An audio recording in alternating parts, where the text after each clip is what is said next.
Super Rugby Round 5 Saturday games are in the bag. Pretty interesting. I've watched all the games in full, although in transparency, I did watch these ones at the same time. Watch one on my TV, one on my laptop. Because I didn't get up in the night to watch either of them. I watched them in the morning. I didn't know the results, which actually made it something more of an entertaining watch. The first one, which was the Hurricanes over the Sunwolves. That was a bit of a hiding. To be honest, I found myself kind of a bit disengaged after, I don't know, how many points was it? It was just try after try, man. I mean, not to take away from the Hurricanes guys who were slick, who were putting on some real proper moves. It's just, man, there was just nothing in the game. Apart from the Sunwolves, who started off with a bit of a hiss and a roar, got to try to Stolberg early with some early pressure. They led for maybe 5 minutes before Funfake got the first of his 3 tries, and he had a pretty amazing debut.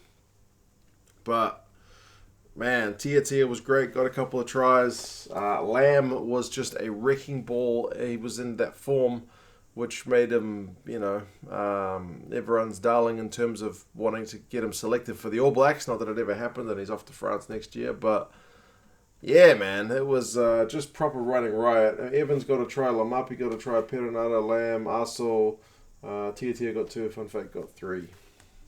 Stolberg 1 and Fifita 1 for the Sunwolves. I'm not sure if he's any relation.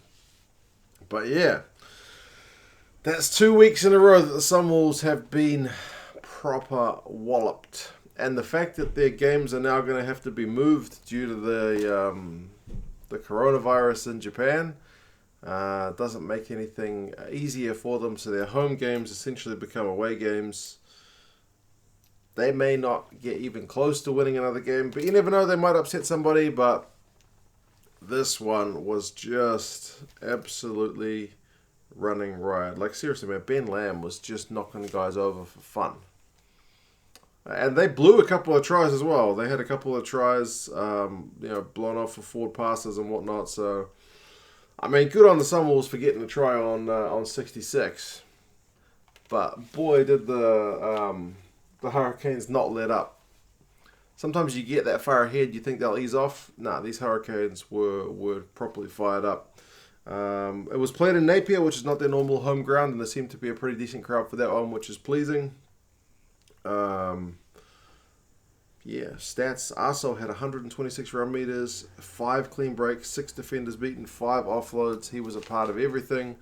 Jared Adams, the prop for the Sunwolves, managed 7 from 7 tackles, which doesn't sound that flash, but when they were only tackling at 68% and only made 74 tackles, 7 from 7 sounds pretty good. The Hurricanes were at 87%, made 76. Run meters was 748 to 208. Like, it was just crazy. Penalties conceded, the Hurricanes 10, Sunwolves 5. Position and territory, the Hurricanes had more of that, not surprisingly, but man, it was just an absolute lesson. Men against boys at times. So, Hurricanes keep trucking along nicely. Rested Geordie Barrett and whatnot, so good times, good result, big win. They've got the Blues next. They'll be hosting the Blues, so that'll be an interesting game with the Blues coming back from a win in South Africa. And the Sunwolves have got a home game against the Brumbies, but we now know that's going to be played in Australia. So we'll see how things go. The next one, the Reds against the Sharks. I honestly thought the Reds would do a bit better than this. I know it's only 10 points at the end, but that try was scored 7 minutes after 80 had already ticked over. It was 88 minutes, maybe 89, I can't remember. But, the Reds were not as good as I thought they might be after that big win against the Sunwolves, and yet the Sharks still proved to be very, very dangerous. Despite dropping one game on tour, they have gone on and just kept, playing up to their potential. So, yeah, man, the Sharks tour has gone phenomenally well. Definitely, if you'd offered them 3 from 4 before they went, I think they would have, grabbed that eagerly. Very good tour for the Sharks. Very impressive. They are looking like one of the better teams in Super Rugby this year, which is very pleasing. Now, this was not a great day, or at least not a great weekend for the South African teams, but the Sharks certainly, waving the flag in terms of the South African teams this weekend. Tries to Van Vuren, Richardson, and Tumbwe for the Sharks. Spate and McDermott, who keeps getting tries, plus Craig for the Reds. The Sharks had a bit of everything. They had a maul try through Van Vuren, and then one was a massive intercept. He went for miles. Notshare was the one who helped set up Tumbwe's one. That was him just tackle busting galore and managed to get the ball away. So, not only do they have the ability to kind of grind you into the dust, but they've also got some very slick backs. And I look forward to seeing what they can do throughout the rest of the season, because they have been, like I said, very, very slick. And the Reds are not an easy team to dominate in the forwards. It's an area that they try and get a bit of ascendancy in, but you feel like the Sharks, met that battle pretty well. So, it's always a good thing in terms of being able to go to Brisbane and get that win. Decent crowd for this one, 13,300. It always looks bad in that stadium because it's too big, but 13,000 to see the Reds take on any South African team, I think, is good. There were no doubt a few expat South Africans there as well, but still, it was it was a pretty entertaining game. It was a bit messy at times, a lot of scrum resets. The penalty count was horrendously high, 16 penalties to the Sharks, 9 to the Reds, so very, very kind of stop-starty. It didn't get a whole lot of flow, but when it did flow, like try or Tumbwe's try, it was it was proper slick. And McDermott's one, he is just, I think he has to get a Wallabies jersey, man. He is just very sharp, reads the game well, takes his opportunities, sees any little opportunity, which is what you want your halfbacks to do. And the fact that the Reds went all the way to the finish, they got Mvovo yellow carded towards the end and then went on to get a try. I guess that speaks to their resolve. Even though the game was gone, they still wanted to get some more points on the board for their fans. So, stats, run meters 240 to 320, so not a huge game in terms of run meters, but both sides defensively will be pretty happy. The Reds tackled at 86%, the Sharks 94%. They made 131 tackles. The Reds only 71 because the Reds had more position and more territory. But the Sharks can really hit you from anywhere, so it doesn't matter where you've got the ball. They can still get you. Paisami and Wright, both very young players, had 10 from 10 tackles in a team which only had to make, 71.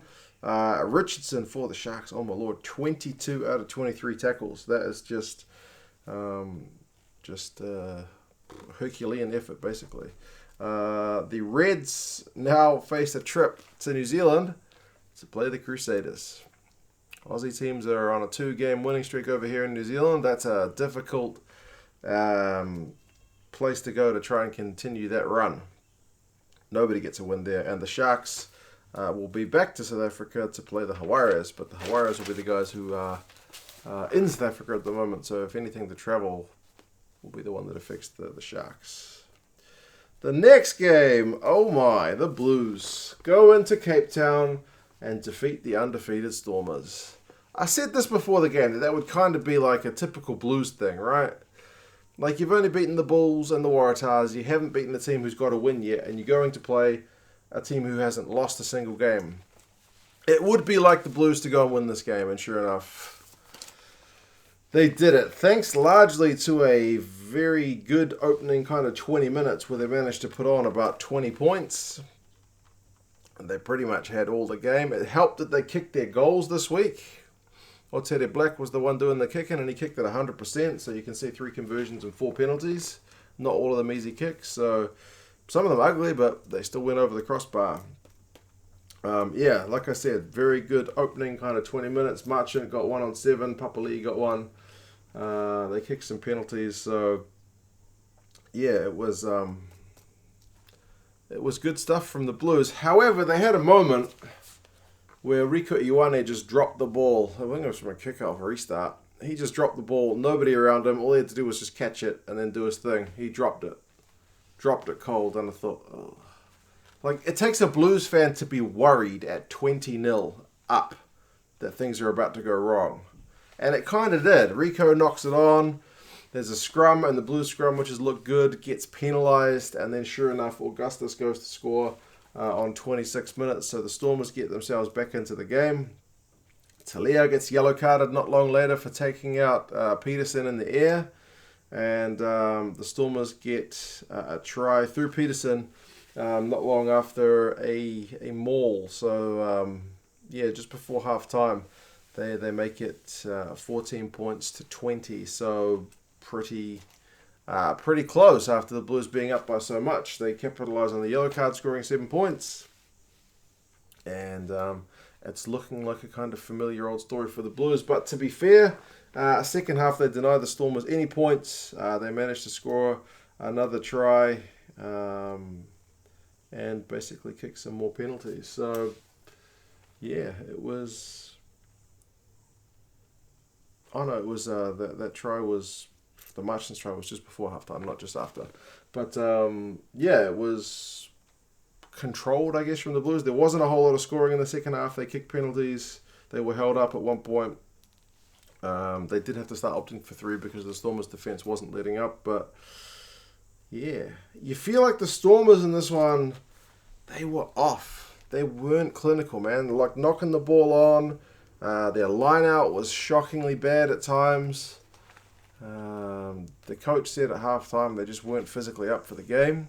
And yeah, just kind of key areas, they were just slipping. It's not really the Stormers team that we've seen so far this season. Damien Willemse, when he was in his own 22 having to kick to clear, he wasn't even getting it out of the 22. Like, things just weren't going the Stormers there. You know, sometimes you get those games where it's just things don't go right. This seemed to be one of those for the Stormers. They could hardly get any ball for large periods. The possession and territory stats finished up 63% to the Blues for possession and 67% for territory. So the Stormers were struggling in that area. Run meters were 429 for the Blues, 201 for the Stormers. So they didn't have enough ball to get running. They were penalised 11 times to the Blues 6. So there's not really that many areas that went in their way. Like tackling percentage, the Stormers 79%. That's not what we've seen from them this season. The Blues were 89. The Stormers had to make almost twice the tackles, 142. Blues to 76. So yeah, it's one of those days where things seem to click for the Blues. Trust me, I've seen enough games where that doesn't happen.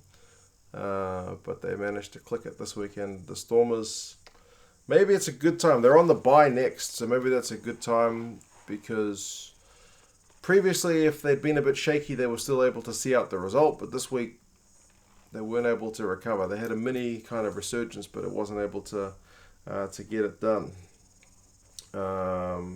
Schickerling and Ntubini had 12 out of 13 tackles, which is a pretty big shift from both of them. Sotutu for the Blues had 61 run meters, 6 defenders beaten, so he is still looking dangerous. Rieko Ioane looked alright at times. Marchant looked alright. So I think Knock has probably got a bit of a crisper pass than old Ruru, although sometimes he does tend to pass a wee bit low, kind of at the knees, but most of the times the guys were able to catch it. So yeah. Stormers' defense, I mean, give them credit. They did hold at times. There was one point, like on about 60 minutes, where the Blues went 13, 14 phases. They managed to hold them out. So the Blues were forced to kick penalties. But the penalties ended up being enough. I'll take it, man. As a Blues fan, I'll take it. Now, every team in Super Rugby has had a loss. Still not every team has had a win. We're still waiting for the Bulls to get one. But the Blues go back to New Zealand to face the Hurricanes, like I mentioned, which is going to be a pretty tough prospect, and the Stormers will be on the bye. Interesting game. Scrum went both ways, so yeah, it was... Both sides like to play their props pretty late. I think they only brought their reserves on both with about 10 minutes to go, so yeah. I'm a pretty happy Blues fan, what can I say? Last one, Bulls against the Jaguares. Interesting game where the scoreline kind of has blown out at the end. you feel like the Bulls were probably a bit better value than this. Remember, I was watching these games at the same time. But the Bulls still did look threatening, but maybe the Jaguares just have a bit more in terms of clinical edge. And too many times the Bulls were kind of just let down. There were some magic tries in this game, though. Maybe some of the best tries of the weekend. Boffelli got 2 of them for the Jaguares. Bruni got 1. Petty got maybe the best try of the game. That one was the pass from Bonija, kind of out the back of the hand. That one was proper magic. And Moroni got 1, Cecino got 1 in the second half. For the Bulls, 3 tries by Staden, Galant, and Hendricks. Hendricks one was set up by Speckman, who had maybe also like the best run of the game. Like it was back to Sevens form. He was just like untouchable for a while. Couldn't quite get the try himself, but he ended up setting it up. So yeah. There was a yellow card to Kotso in this one. He had a high tackle when they were under pressure. That kind of cost them a wee bit because the Jaguares scored 10 points during the yellow card. The Bulls did manage to score 3 with a penalty. But, there were... I mean, it's hard to say with the Bulls because they created opportunities at times. But just, quite frustrating to watch. Whereas the Jaguares, again, not perfect. They were able to just conjure kind of those magic moments and convert them. They did manage to have a similar amount of possession and territory. But again, the Bulls line-out was 69%, whereas the Jaguares was 100%. And Montoya was getting some turnovers as well. Tackling percentage, the Bulls 79%, which is just not good enough again. The Jaguares 84%, which is solid, very respectable. Both sides made just over 100 tackles. Penalties conceded, Bulls 16. And the Jaguares 9. So that's both those games where the South African team was on the wrong side of the ref. Speckman, like I mentioned, with a bit of magic, 180 run meters, 4 clean breaks, 8 defenders beaten. Cancellieri had 92 run meters, a clean break, and 8 defenders beaten. So it is a bonus point win for the Jaguares.